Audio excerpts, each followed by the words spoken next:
રાજસ્થાનના માઉન્ટ આબુમાં મેઘરાજાની ધમાકેદાર એન્ટ્રી. ધોધમાર વરસાદ વરસતા 16 કળાએ ખીલ્યું આબુ. નકી લેક સહિત પ્રવાસન સ્થળોએ મોટી સંખ્યામાં પર્યટકો ઉમટ્યા. હિલ સ્ટેશને હરિયાળીની ચાદર ઓઢી લેતા મનમોહક દ્રશ્યો સર્જાયા. રાજસ્થાનમાં મેઘમહેર. 24 જિલ્લામાં વરસ્યો વરસાદ. અજમેરમાં વરસ્યો ધોધમાર વરસાદ. અજમેરના મુખ્ય માર્ગો થયા વરસાદી પાણીમાં ગરકાવ. રાહદારી અને વાહન ચાલકોને પડી હાલાકી. મુંબઈ શહેરમાં વરસ્યો ઝમાઝમ વરસાદ. ઠેકઠેકાણે ભરાયા પાણી. રસ્તા ડૂબ્યા વરસાદી પાણીમાં. વાહન ચાલકોને પડી ભારે હાલાકી. વરસાદી પાણીનો યોગ્ય નિકાલ ન થતા ભરાયા પાણી. સરકાર સામે મુંબઈકરોમાં ભારે રોષ. મહારાષ્ટ્રમાં મુશળધાર વરસાદ. જલગાંવ, ધુલે અને નંદુરબાર જિલ્લામાં પૂર. જલગાંવના અમલનેર અને પારોલામાં પૂરથી ભારે તબાહી. પારોલામાં પાણીના પ્રચંડ પ્રવાહ વચ્ચે તણાયો યુવક.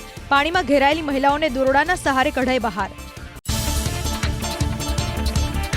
જમ્મુ કાશ્મીરના બાંદીપુરામાં ભારે વરસાદ બાદ પૂર જેવી સ્થિતિ. શ્રીનગરથી બાંદીપુરા જતો રસ્તો પ્રભાવિત. સ્થાનિક નાળા છલકાયા. નીચાણવાળા વિસ્તારમાં ભરાયા પાણી.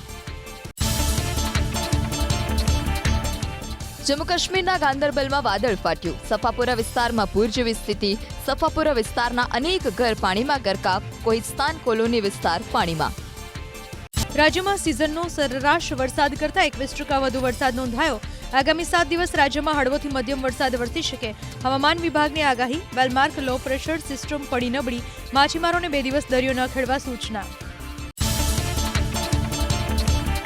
ગીર સોમનાથ જિલ્લામાં સામાન્ય વરસાદ. વેરાવળ, સૂત્રાપાડા સહિતના વિસ્તારના વાતાવરણમાં પલટો. શહેરી અને ગ્રામ્ય વિસ્તારમાં પડ્યા ઝાપટા. સુરેન્દ્રનગરના છારદ ગામમાં જળતાંડવ.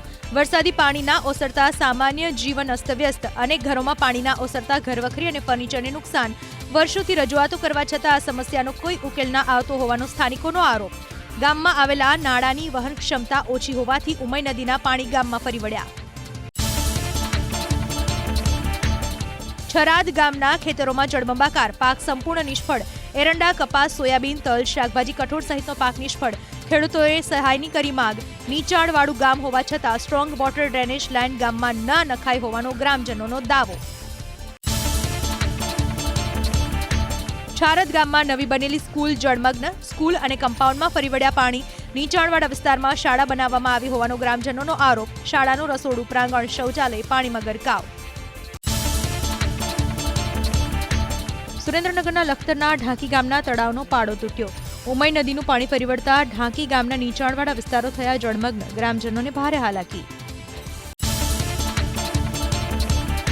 સુરેન્દ્રનગરના પાટડીના રાજપર ગામમાં જળતાંડવ. 80થી વધુ મકાનોમાં ઘૂસ્યા વરસાદી પાણી. રાજપર ગામમાં રામદેવ જમોલ વિસ્તારમાં 5થી વધુ મકાનો વરસાદી પાણીમાં ધરાશાયી. સમયસર લોકો ઘરની બહાર નીકળી જતા ટળી જાનહાનિ. સુરેન્દ્રનગરના લખતર તાલુકાના ઓગડ ગામ બન્યું જળબંબાકાર. ગામના પરા વિસ્તાર તેમજ મુખ્ય માર્ગ ઉપર પાણી ભરાતા જનજીવન થંભી ગયું. મેઘરાજા હવે ખામૈયા કરે તેવી ગ્રામજનો કરી રહ્યા છે પ્રાર્થના. સુરેન્દ્રનગરના પાટડી તાલુકાનું લીંબડ ગામ બન્યું સંપર્ક વિહોણું. ગામના 60થી વધુ મકાનોમાં ફરી વળ્યા પાણી. કેટલાક ગ્રામજનો સલામત સ્થળે જતા રહ્યા. ગામના મુખ્ય રોડ ઉપર પાણી ભરાતા વાહન વ્યવહાર ઠપ. સુરેન્દ્રનગર જિલ્લાના ઢાંકી ગામમાં નીચાણવાળા વિસ્તારમાં ભરાયા પાણી. કેટલાક મકાનોમાં પાણીએ કબજો જમાવતા ઘરવખરીને મોટું નુકસાન. અમુક ઘર બેસી ગયા. કોઈ નેતા કે અધિકારીએ ગામની મુલાકાત ન લેતા સ્થાનિકોમાં રોષ. સુરેન્દ્રનગર જિલ્લાના વાવડી ગામનું તળાવ ફાટ્યું. તળાવના પાણી ઘૂસતા ગામ ફેરવાયું બેટમાં. મકાનોમાં ફરી વળ્યા પાણી. આશરે 90 મકાનોમાં 5 થી 7 ફૂટ પાણી ભરાતા ઘરવખરી થઈ બરબાદ. સુરેન્દ્રનગરનું પરનાળા ગામ બેટમાં ફેરવાયું. ઉપરવાસમાં ભારે વરસાદને પગલે છલકાયા નદી નાળા. પરનાળા ગામની આસપાસ 3 ફૂટથી વધુના પાણી ભરાયા. 500થી વધુ મકાનમાં ઘૂસી ગયા વરસાદી પાણી. સુરેન્દ્રનગરના ભાથરિયા ગામમાં વરસાદની વચ્ચે બીજી મુસીબત. ચેકડેમનો પાળો તૂટતા ગામની સીમમાં ફરી વળ્યા પાણી. આસપાસના ખેતરોને પણ નુકસાન. ખેતર તરફ જવાના રસ્તા પાણીમાં ગરકાવ. સુરેન્દ્રનગરના દસાડામાં વરસાદે વેર્યો વિનાશ. ધારાસભ્ય પરમારે કર્યો દાવો. ભારે વરસાદથી ઊભા પાકને ભારે નુકસાન થતાં ફરી વાવણી કરવી પડે તેવી સ્થિતિ. અસરગ્રસ્ત ખેડૂતોને સહાય ચૂકવવા સરકાર સમક્ષ કરી રજૂઆત. વડોદરાના કરજણના ખેરડા ગામમાં ઢાઢર નદીનું પાણી ફરી વળતા નવી નગરી વિસ્તાર સંપર્ક વિહોણો 80 થી 90 પરિવારોનો ગામ સાથે સંપર્ક તૂટ્યો તો માત્રોજ ગામના ખેતરોમાં વરસાદી પાણી ફરી વળતા નુકસાનની ભીતિ. છોટાઉદેપુરમાં શાંત થતા વરસ્યો ધોધમાર વરસાદ. મેઇન હાઈવે, પેટ્રોલ પંપ ચોકડી આસપાસના વિસ્તારમાં વરસ્યો ધોધમાર વરસાદ. વાતાવરણમાં પ્રસરી ઠંડક. ભરૂચના હાંસોડ પંથકમાં કીમ નદીના પાણીએ વેરેલા વિનાશના આકાશી દ્રશ્યો. અનેક વિસ્તારો જળમગ્ન, ખેતરો બેટમાં ફેરવાતા ખેડૂતો ચિંતિત. કાંસમાં ડૂબ્યા 3 યુવાન, એકનો બચાવ, 2ની શોધખોળ ચાલુ. ઘટના ભરૂચના વાગરાની, જ્યાં લીંબડી અંભેલ માર્ગ ઉપર કાંસમાં નાહવા ગયેલા 3 યુવાનો ડૂબ્યા. ભરૂચના સાહોલ ગામ નજીક પોલીસે કર્યું દિલધડક રેસ્ક્યુ. કીમ નદીના ધસમસતા પાણી વચ્ચે એક વ્યક્તિ તણાયો. પાણી વચ્ચેથી પસાર થવાનું જોખમ લેવું પડ્યું ભારે. પોલીસે હાઈવા ટ્રકમાં પાણી વચ્ચે પહોંચી યુવકનો બચાવ્યો જીવ. અમરેલીના જાફરાબાદના કોસ્ટલ બેલ્ટમાં વરસાદ, અનેક વિસ્તારોમાં ધીમી ધારે વરસાદ. વાતાવરણમાં પ્રસરી ઠંડક, ખેડૂતો ખુશ.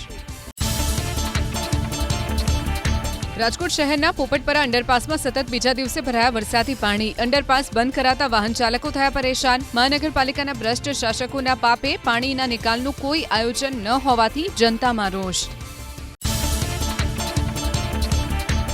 રાજકોટનો રાજાશાહી સમયનો લાલપરી ડેમ થયો ઓવરફ્લો. ઉપરવાસમાં સારા વરસાદના કારણે ડેમ થયો છલોછલ. રાજકોટ શહેરના ભાગોળે આવેલા ગ્રામ્ય વિસ્તારમાં ભૂગર્ભ જળના તળ આવશે ઊંચા. રાજકોટના ધોરાજીના ભૂખી ગામ નજીક આવેલો ભાદર 2 ડેમ ફરી છલકાયો. સિઝનમાં બીજી વાર છલકાયો ભાદર 2 ડેમ. ભાદર ડેમનો એક દરવાજો અડધો ફૂટ ખોલવામાં આવ્યો. નદી કાંઠાના ગામોને કરાયા એલર્ટ. નદીના પટમાં અવરજવર ના કરવા આપેલ. દ્વારકામાં જામ્યો વરસાદી માહોલ. અનેક વિસ્તારોમાં વરસ્યા વરસાદી ઝાપટા. વાતાવરણમાં પ્રસરી ઠંડક.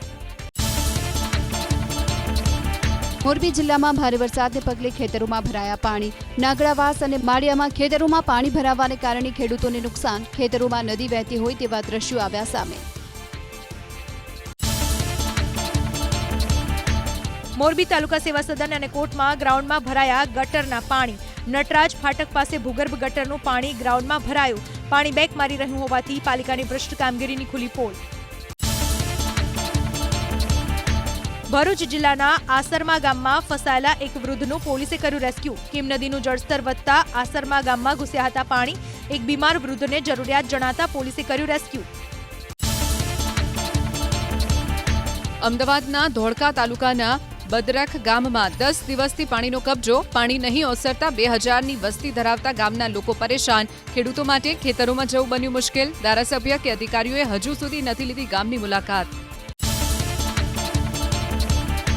અમદાવાદના બાવળા તાલુકાનું ઢેઢાળ ગામમાં જળનો જમાવડો યથાવત. ટ્રેક્ટર વિના ગામમાં પ્રવેશવું મુશ્કેલ. મકાનો, દુકાનો, ખેતરો, મંદિર સહિત મોટાભાગના સ્થળોએ ભરાયા પાણી. આસપાસ આવેલી ઔદ્યોગિક વસાહતોના કારણે પાણી ભરાતા હોવાનો ગ્રામજનોનો દાવો. વિરમગામથી અમદાવાદ તરફના રસ્તા ઉપર વધ્યો પાણીનો પ્રવાહ. ઉપરવાસના વરસાદને કારણે રોડ ઉપર ફરી વળ્યા પાણી. મેલડી નગરથી તિરંગા સર્કલ સુધીના રસ્તે અવરજવરમાં મુશ્કેલી.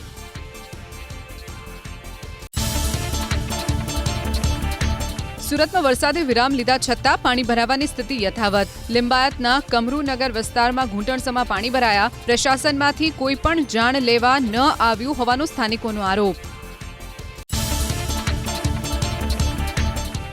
સુરતના બોલાવ ગામમાં વરસાદી પાણીથી મુસીબત યથાવત. 30થી વધુ ઘરમાં મુશ્કેલી. નવા હળપતિવાસમાં આવેલા ઘરમાં 4 થી 5 ફૂટ સુધી ભરાયા પાણી. ઘરવખરી અનાજને ભારે નુકસાન. સુરતના કુંભારિયામાં 3 દિવસથી ખાડીપુરના પાણી ભરાયેલા હોવાની સ્થિતિ. હળપતિવાસના 50 ઘર પાણીમાં ગરકાવ. તમામ લોકો સ્થળાંતર કરવા મજબૂર. નેચર વેલી હાઈરાઇઝ બિલ્ડિંગના 500થી વધુ લોકો પાણીની વચ્ચે ફસાયા. વરસાદે વિરામ લીધો છતાં સુરતના કડોદરા રોડ ઉપર નથી ઓસર્યા પાણી. ઘૂંટણસમાં પાણી ભરાતા સારોલી પાસે 1 કિલોમીટરનો રોડ બંધ કરવાની પડી ફરજ. ખાડીપુરના પાણીમાં રોડ ગરકાવ થતા હજારો વાહન ચાલકો પરેશાન. સુરતના કઠોદરા ગામમાં વરસાદી પાણી ઓસરવામાં મુશ્કેલી. અનેક સોસાયટીઓ હજુ પાણીમાં ગરકાવ. સ્થાનિકોએ આખી રાત ધાબા ઉપર વિતાવવી પડી. પ્રશાસન તરફથી કોઈ મદદ ન મળી હોવાનો આરોપ. સુરતનો કિમ ઓલપાડ અને કિમ હાંસોટ વચ્ચેનો રસ્તો બંધ, કિમ નદીના પાણી ન ઓસરતા રસ્તો બંધ રાખવાનો નિર્ણય. સુરત શહેર અને હજીરા જીઆઈડીસી જતા અનેક લોકો અટવાયા. વડોલી, ઉમરાછી અને બોલાવ ગામમાં ફરી વળ્યા છે પાણી.